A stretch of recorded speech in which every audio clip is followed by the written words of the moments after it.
Hey YouTube, welcome back to my channel. Please make sure you like, you comment, you subscribe down below.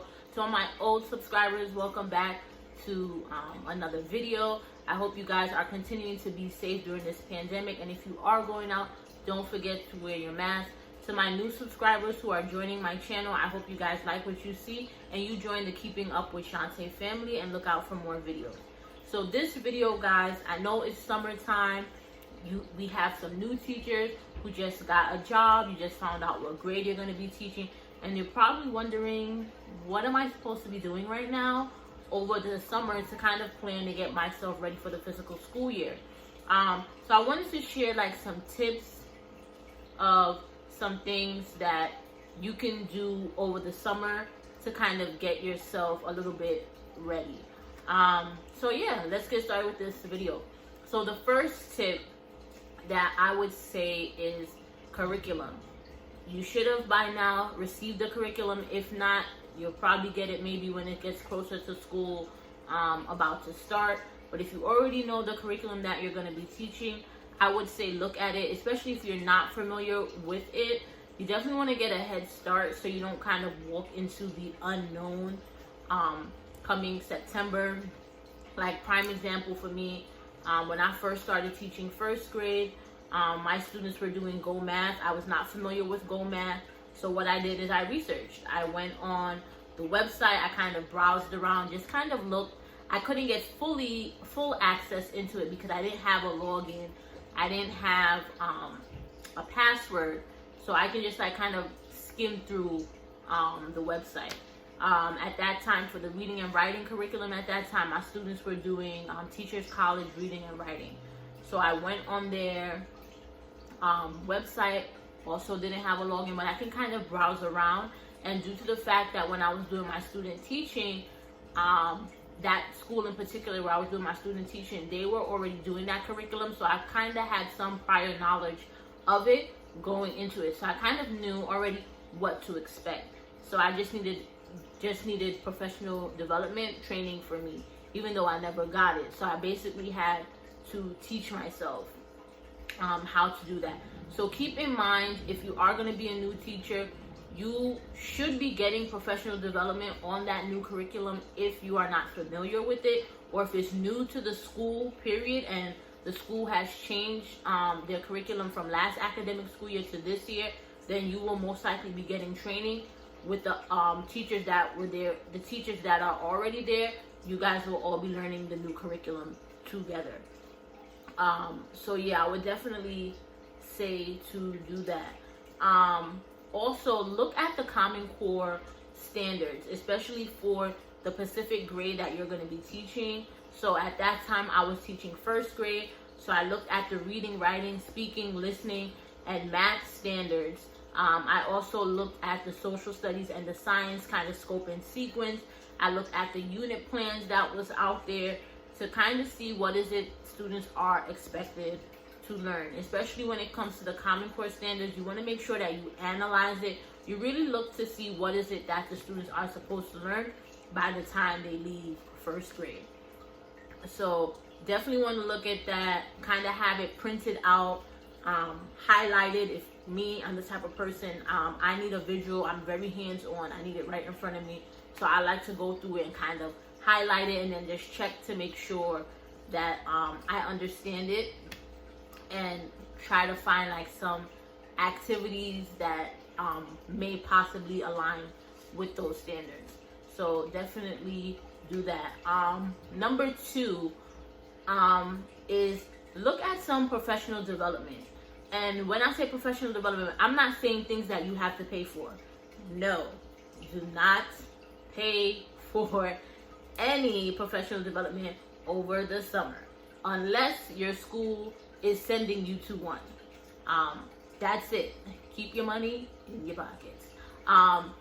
If you go on Facebook and you join kind of like some Facebooky teachers, or you see like little ads where they have like free workshops for like literacy, for math, those are the kinds of things that I do over the summer, and it's called free PDs or free workshops, free webinars. I do a lot of those over the summer, and I do ones that are geared to what is it I feel like I need to work on to kind of build my pedagogy as a teacher. So with me, I'm still working on like small groups, like having activities that students can do while I'm working with a small group, or like how to build the routine structure of doing a small group. So I'm really interested in workshops like that. So if you're into like literacy, you're into like math, guided math, I love signing up for them. And then they send you like the webinar, they send you like the PDFs, and it's like you're really sitting right in front of the computer. You're in the comfort of your home. You got your notes ready, and you can just stop and you can take your notes. And most of the time, these free workshops, it's already been live and it's just like a rerun. So I like that.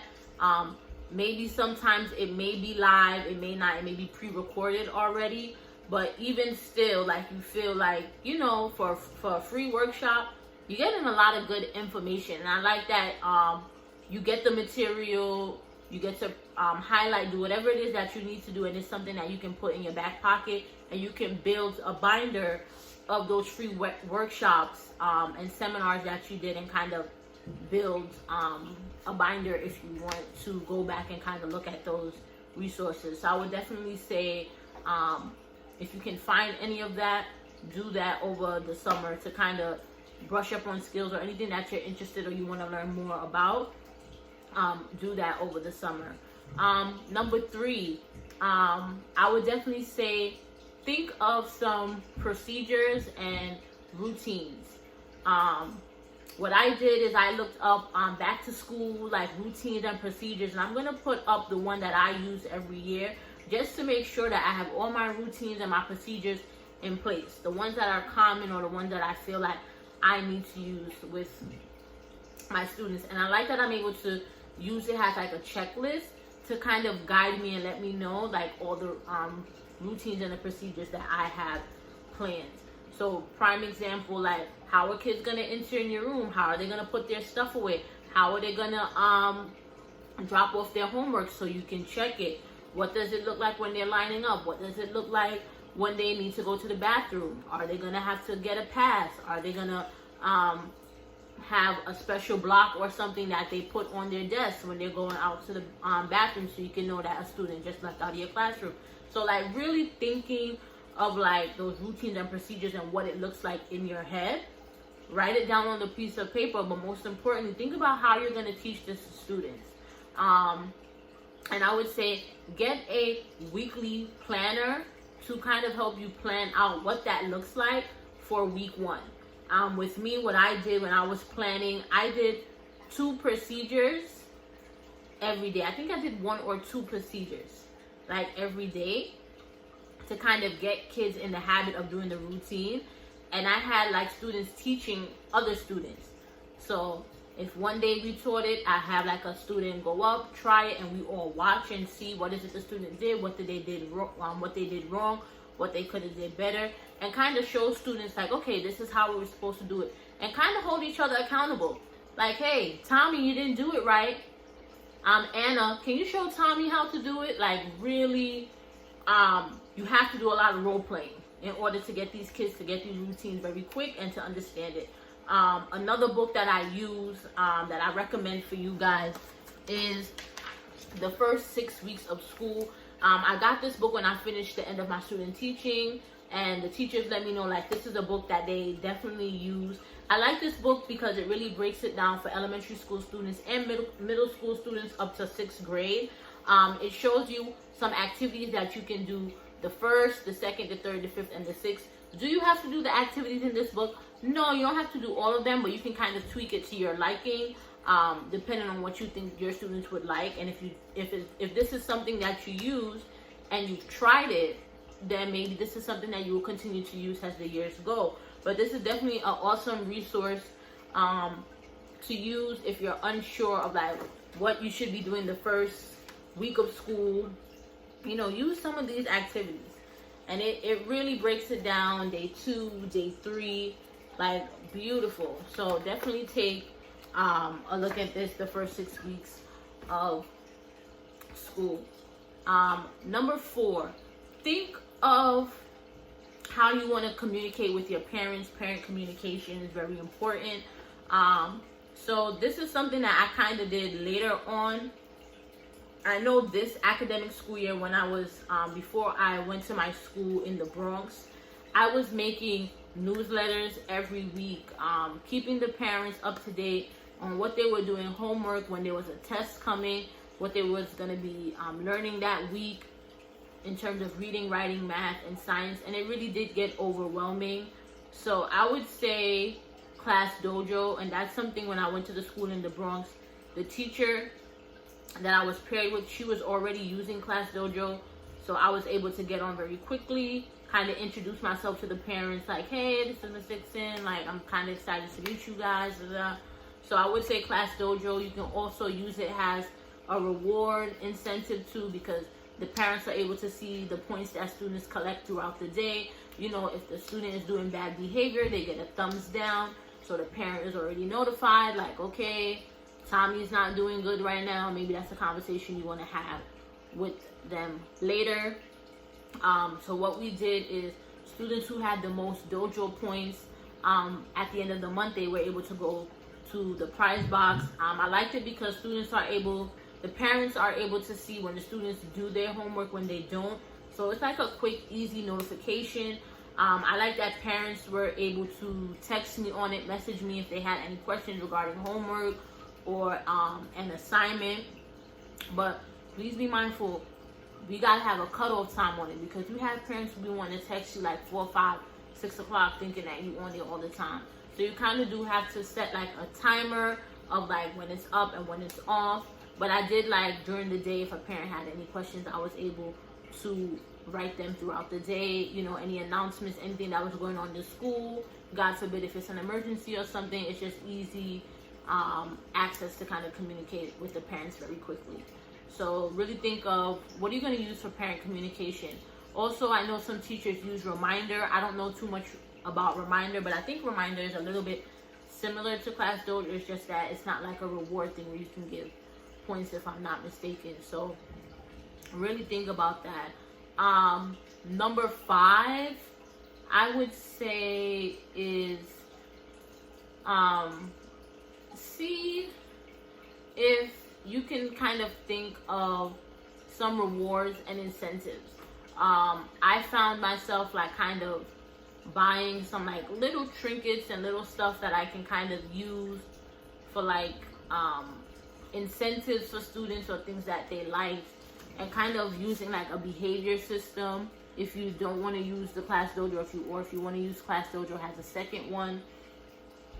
Especially when it comes to special ed kids, some of them, depending, they may need like a little incentive or something, or a behavior chart, if they are coming in with one and you want to do like a whole class thing.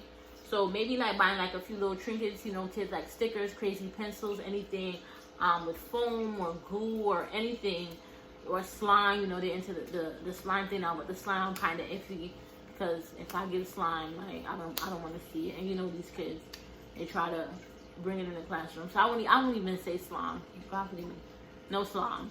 But you know, maybe like a squeeze ball or something. So anything that the kids are now into, I would say try to get like a treasure box kind of already ready, and kind of build on it throughout, you know, the rest of the school year.